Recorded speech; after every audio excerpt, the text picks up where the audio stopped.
ఊర్వశి నిజ స్వరూపాన్ని సునందకు తెలిసేలా చేసిన జ్యోతి, జీవన చెంప పగలగొట్టి షాక్ ఇచ్చిన ఆనంది. ఈ వీడియో గనుక నచ్చినట్టయితే తప్పకుండా ఒక్క లైక్ చేయండి. ఇక జ్యోతి అయితే ఇంటికి వచ్చిన తర్వాత సూర్యతో చెప్తూ ఉంటుంది, ఈరోజు గుడిలో కుట్టి కనుక లేకపోతే అందరి ముందు మనం తల దించుకుని నిలబడవలసి వచ్చేది. కుట్టి అతనికి తగిన సమాధానం చెప్పి మీకు క్షమాపణ చెప్పించింది. నాకు నమ్మకం ఉంది, త్వరలోనే కుట్టి మీరు ఏ తప్పు చేయలేదని నిరూపిస్తుంది. ఖచ్చితంగా మిమ్మల్ని నిర్దోషిగా బయటికి తీసుకువస్తుంది అంటూ జ్యోతి అయితే అంటూ ఉంటుంది. అవును జ్యోతి, నిజమే. తను మనకి ఎంత సహాయం చేస్తుందో ఇదంతా చూస్తూ ఉంటే ఏ జన్మ రుణబంధమో అనిపిస్తుంది. తనకి మనం ఏం చేశాము? అందరి పిల్లలకి ఎలా అయితే చదువు చెప్పిస్తున్నామో, అనాథ పిల్లల్ని ఎలాగైతే చేరతీస్తున్నామో, కుట్టిని కూడా మనము అలాగే చేరతీసాము. కానీ కుట్టి మాత్రం మన మీద అమితమైన ప్రేమను పెంచుకుంది. ఆ ప్రేమతోనే ఎంత కష్టం ఎదురైనా కానీ మన విషయంలో తాను ఎప్పుడు ముందే ఉంటుంది అంటూ ఇక సూర్య అయితే చెప్తూ ఉండంగా ఇంతలో జ్యోతి అయితే అవునండి, కుట్టి రుణం ఎప్పటికీ తీర్చుకోలేము, కానీ ఆదిత్య ఆనందిని ఒక్కటయ్యేలా చెయ్యాలి. నేను ఇంతకు ముందే గుడిలో ఒక విషయం తెలుసుకున్నాను. ఈరోజు గుడికి ఒక అమ్మాయి వచ్చిందిగా, పేరు ఊర్వశి. అమ్మాయి ఆదిత్యకి కాబోయే భార్యని సునంద గారు ఎవరితోనో చెప్తుంటే విన్నాను. ఎవరితోనో కాదు, వాళ్ళు మాట్లాడుకునేటప్పుడే విన్నాను. కానీ అడిగితే మళ్ళీ ఆవిడ కోప్పడుతుందేమో, మనకి చెప్పకుండా అడగకూడదు, ఇలా మాట్లాడుకునే మాటలు వింటున్నారని అడుగుతుందని నేను అడగలేదు అంటూ జ్యోతి అనంగానే, ఏం మాట్లాడుతున్నావు జ్యోతి? మన కుట్టి ఉండగా ఆదిత్యకి వేరే అమ్మాయితో పెళ్లి చేయడం ఏంటి? మనం బ్రతుకుండగా అంత అన్యాయం ఎలా జరగనిస్తాము అంటూ ఇక సూర్య అయితే అంటూ ఉంటాడు. ఏమోనండి, అసలు సునంద గారు ఇంత దారుణంగా ఆలోచిస్తారని నేనైతే అస్సలు అనుకోలేదు. మరి ఇంత అన్యాయమా? ఏదో కుటుంబంలో అనుకోకుండా గొడవలు వచ్చుండొచ్చు, అంత మాత్రాన ఆనందిని అలాగే ఆదిత్యాన్ని విడదీసి వేరే పెళ్లి చెయ్యాలని ఎలా నిర్ణయించుకుంటారు? ఇంకా వాళ్ళిద్దరికి విడాకులు కూడా ఇప్పించకుండానే ఇలాంటి నిర్ణయం తీసుకుంటుందని అస్సలు అనుకోలేదు. అయినా కుట్టి జీవితాన్ని నాశనం చెయ్యాలని చూస్తే నేనెంత కోరుకుంటాను. ఆ ఊర్వశికి నిజం తెలుసో లేదో, నిజం తెలిసే ఈ పెళ్లికి ఒప్పుకుంటే తనని అస్సలు వదిలిపెట్టను. ఒక ఆడపిల్ల జీవితాన్ని నాశనం చేసి తన జీవితాన్ని ముందుకు తీసుకువెళ్ళాలని చూస్తూ ఉంటే నేనెలా చూస్తూ ఊరుకుంటాను? రేపే తనని కలుసుకుంటాను అంటూ జ్యోతి అయితే చెప్తూ ఉంటుంది. నువ్వు ఊర్వశిని కలిసావు అని తెలిస్తే ఆ సునంద ఊరుకుంటుందా? అసలే తనకి కోపం ఎక్కువ. ఆ కోపాన్ని మళ్ళీ ఎవరి మీద చూపిస్తుందో ఏంటో అంటూ అనంగానే, లేదులేండి, నేను నార్మల్గానే వెళ్ళి మాట్లాడి చూస్తాను.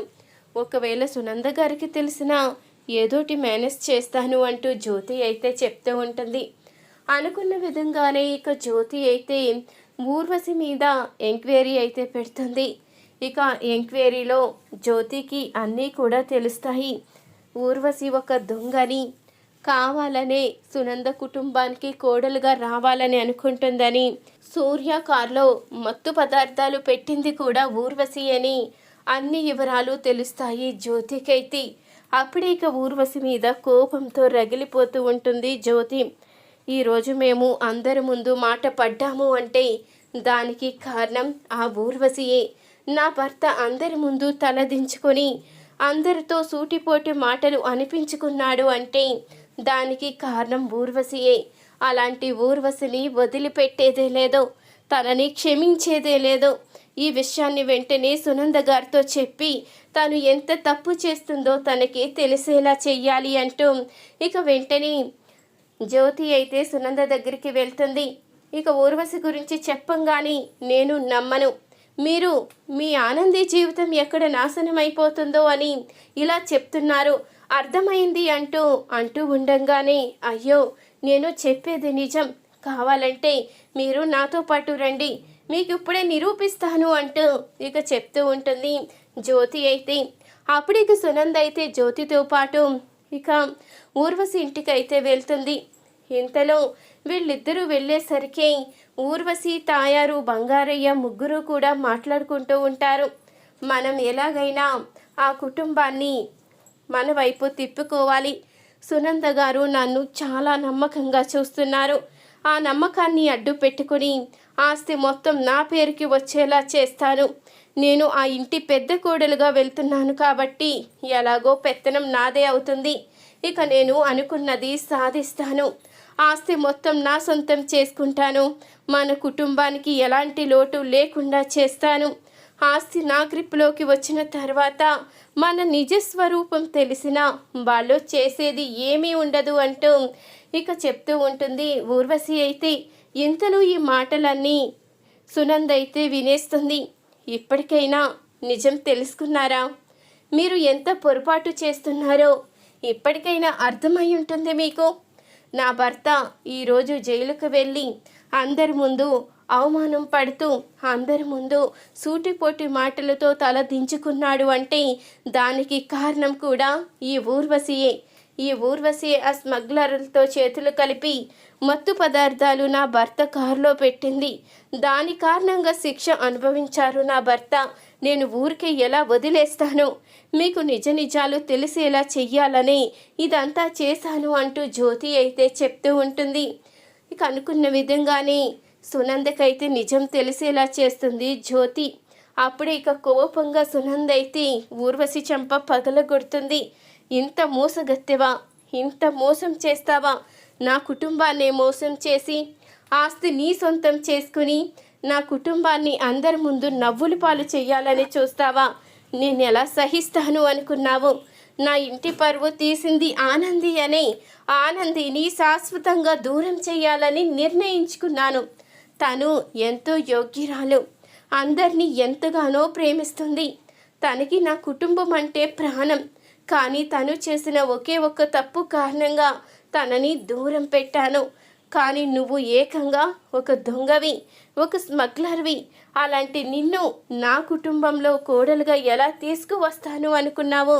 నువ్వు ఇంత మోసగత్తవని అస్సలు అనుకోలేదు అంటూ ఇక సునంద అయితే ఊర్వశికి వార్నింగ్ ఇస్తుంది. ఇక అప్పుడే పోలీసులు అయితే వెంటనే ఊర్వశిని అయితే అరెస్టు చేస్తారు. ఇంతలో ఇక ఆనంది అయితే జీవన చెంప అయితే పగలగొడుతుంది.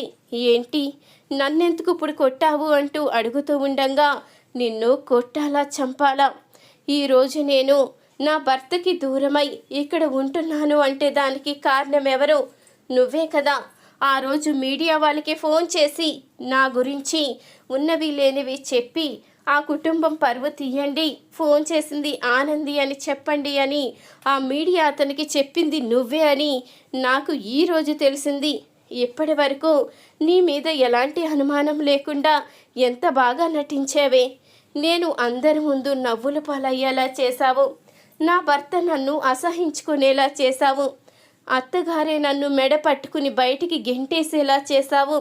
ఆఖరికి నన్ను ఎంతో ప్రేమగా పెంచిన జ్యోతమ్మ, సూర్యబాబు కూడా నన్ను అపార్థం చేసుకుని నాతో మాట్లాడకుండా చేశావు. అసలు నువ్వు మనిషివేనా? నీకు నేను ఏం ద్రోహం చేశానని? నువ్వు ఒక అనాథవైనా నిన్ను చేరదీసి నీ జీవితం బాగుండాలని, నా భవిష్యత్తు పర్లేదు నీ భవిష్యత్తు అన్నా బాగుండాలని ఆలోచించి నిన్ను ఆ ఇంటికి కూతురుగా పంపిస్తే చివరికి నువ్విచ్చే బహుమతి ఇదా? నిన్ను ఇప్పటి వరకు క్షమించాను, ఇక మీదట క్షమించే ప్రసక్తే లేదు, నిన్ను వదిలే ప్రసక్తి కూడా లేదు. ఇప్పుడే ఈ నిజాన్ని అందరి ముందు బయట పెడతాను. నువ్వు ఆ ఇంటి కూతురువు కాదన్న నిజాన్ని కూడా బయట పెడతాను. ఇన్ని రోజులు నువ్వు ఇందుమతి గారితో కలిసి ఆడిన నాటకాలన్నీ కూడా బయట పెడతాను. నిన్నింకా క్షమించే ప్రసక్తే లేదు అంటూ ఇక ఆనంది అయితే జీవన్కి షాక్ ఇస్తుంది. అప్పుడే జీవన్ అయితే ఆనందికి క్షమాపణ చెప్తుంది. నన్ను క్షమించు ఆనంది, నేను చాలా పెద్ద తప్పు చేశాను, నన్ను క్షమించు, ఇంకెప్పుడు ఎలాంటి తప్పు చేయను.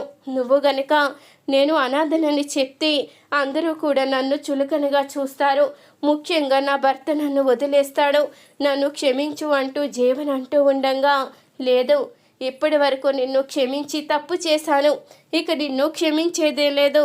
అందరికీ ఈ విషయం తెలియవలసిందే, నేను మాత్రం ఇక ఈ నిజాన్ని దాచిపెట్టను అంటూ ఆనంది అయితే ఇక జీవనికి ఊహించని షాక్ అయితే ఇస్తుంది. ఈ వీడియో కనుక నచ్చినట్టయితే తప్పకుండా ఒక లైక్ చేయండి. మీరిచ్చే ఒక చిన్న లైక్ మా ఛానల్కి ఎంతో సపోర్ట్ని ఇస్తుంది.